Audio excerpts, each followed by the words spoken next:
Bismillah. The need for creed.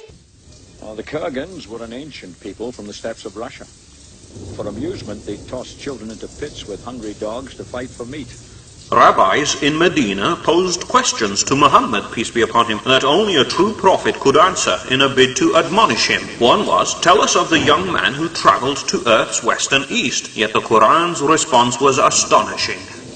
After Nimrod's reign, a pious king arose whose father was from Yemeni Tababia royalty and mother from Greece. He once presided in the case of Bir Sab or Bir Sheba wells, where he judged in favor of Prophet Abraham, upon him be peace. He was so impressed by Abraham's pure monotheism that he embraced it and walked to do Hajj alongside his horse. For showing humility, Abraham revealed that Allah would enable Dhul Qurnayn to master the winds and their course.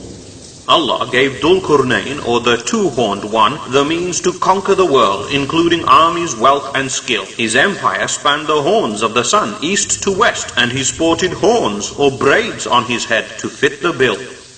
At the offset, it's clear from the Quran that Dhul Qurnayn was a humble, pious monotheist in a time before Jews. Many have wrongly assumed him to be Alexander the Great, Cyrus or Darius, but they all fail if history is pursued. For example, Alexander called himself the son of Zeus, set up idols, and had illicit relations unworthy of accolade, and the others were fire-worshipping Zoroastrians, and even if they shared similarities, none can match his grade.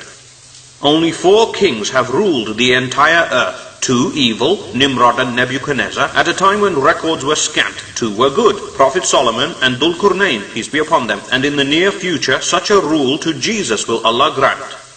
Dhul Qurnayn's military advisor was Al-Khidr, or Melchizedek, a righteous prophet whom Allah gave a life extended. After Abraham rescued Lot, peace be upon them both, from his captors, he gave a portion of war spoils to Khidr, who blessed him as intended. Khidr had drunk the water of life and turned dried vegetation into lush greenery, from which is derived his name. He is also the one who taught Moses, peace be upon him, is listed as a Sahaba and may be the youth who exposes Dajjal's end game.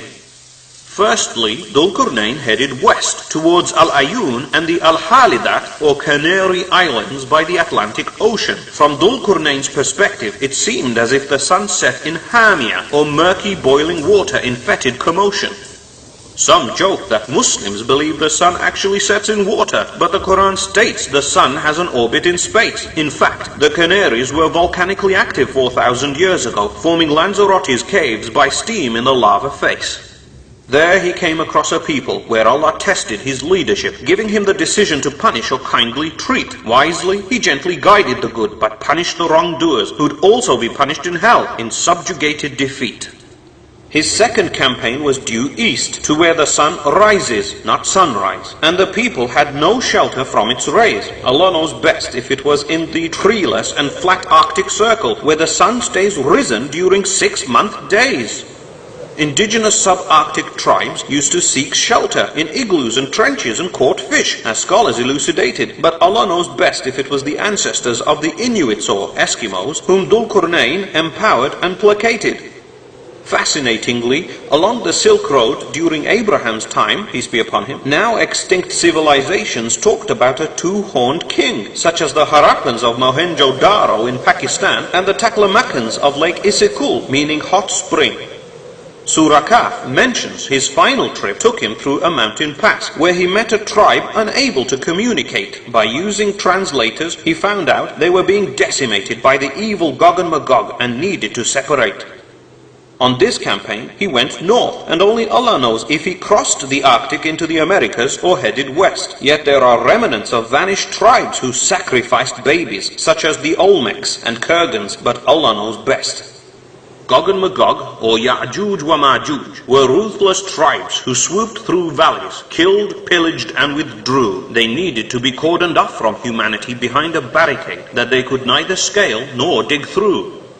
Gog and Magog were human descendants of Noah's son Japheth, peace be upon them both, from whom arose the Turkic Slavonic Mongol races. The Prophet, peace be upon him, described them as being well built, having red hair, small eyes, and wide, flat, shield-like faces. They asked him to build a barrier, to dam the hordes for payment, but he said Allah had already enriched him well. He only required their manpower, and being the first ever person to shake hands, his diplomacy made the team gel. He asked blacksmiths to cast iron blocks, a kintar, or 50 kilograms each, then stack them with wood and bellow them red. Then molten copper was poured over the wall until it resembled a black and red striped thobe, a Sahaba later said. Barriers built to lock out Mongols and Tartars have been confused with Dhul Qurnayn's, such as China's Great Wall. Others include the Alexander and Caspian Gates, Pass of Dariel and Derbent, but none match the actual one at all. Just like Dhul Qurnayn's real name, the Jews say it's Abimelech, or my father is king, the wall remains secreted, and even if discovered, it will remain as Allah wills, and claiming to know better than Allah will leave us defeated. In error, some say the wall is in ruins and Gog and Magog are Khazar Jews, but against the Sunnah is such a view. Allah said the wall is a mercy and will remain intact until the undefeatable Gog and Magog swarms break through. A clear proof is that Allah will tell Jesus to climb Mount Sinai to avoid people against whom none will be able to fight, and hadith reveal at that time Jesus would have destroyed the Dajjal and his followers, and the Sunnah guides aright. During the Prophet's, peace be upon him's time, a digit-sized hole appeared in the wall behind which the evil tribes daily chip it away. When the idiots see sunlight, they back off to return every next day to find it refortified until one fateful day. It is really a mercy that Ya'juj wa Ma'juj don't carry on digging when they see sun rays or work during the night. But when Allah intends, one will say, we'll break through tomorrow inshallah and wreak havoc and global blight. For at that time, when Jesus has descended and destroyed the Dajjal and united the whole world together in Islam, Allah will cause the most beneficial man-made structure to crumble to dust and allow Gog and Magog to cause harm.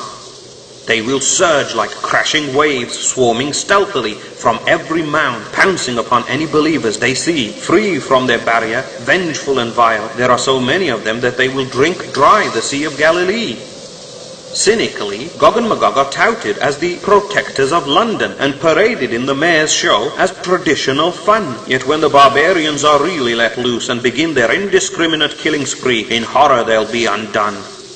After killing many land-dwelling people, they will hurl spears skywards that will return with blood and then exclaim, we've even killed the inhabitants of the sky. Allah knows best if they are jinn UFOs or man-made aeroplanes. Only the fortified will survive, and 12,000 or so with Jesus, peace be upon him, will climb Mount Sinai or Tur near Tabuk and hold out. Jesus will then beseech Allah, and he will send neck-burrowing worms to destroy Gog and Magog as if in one shout. A brave believer will scout them and be delighted to find them all dead. Allah will then cleanse the earth with rain. He will send huge birds with necks like camels to remove their corpses, and thus will begin Jesus' glorious reign. The believers will use the bows and arrows of Gog and Magog for 7 years as a means of fuel, heat and light. Allah's reign will cause miraculous yields of livestock and fruits, and such a peaceful world will be a beautiful sight. Jesus will live either for 7 years until he's 40 or 40 years until he's 73, after he returns aged 33 from the skies. During his reign, he'll marry, perform Hajj in Mecca, and be buried next to Prophet Muhammad, peace be upon him, when he dies. On the last day, 999 out of every 1,000 humans, mostly from Gog and Magog, will be set aside to enter hellfire, indicating that they are disbelievers and have been growing in number unbeknown to us, and their ending is dire. Dhul Qurnayn's summary in the Quran shows the qualities of a great leader, strong in faith, diplomacy and might. His goal was not fame, power or money, but to guide the ignorant into a way of life pleasing to Allah and do right.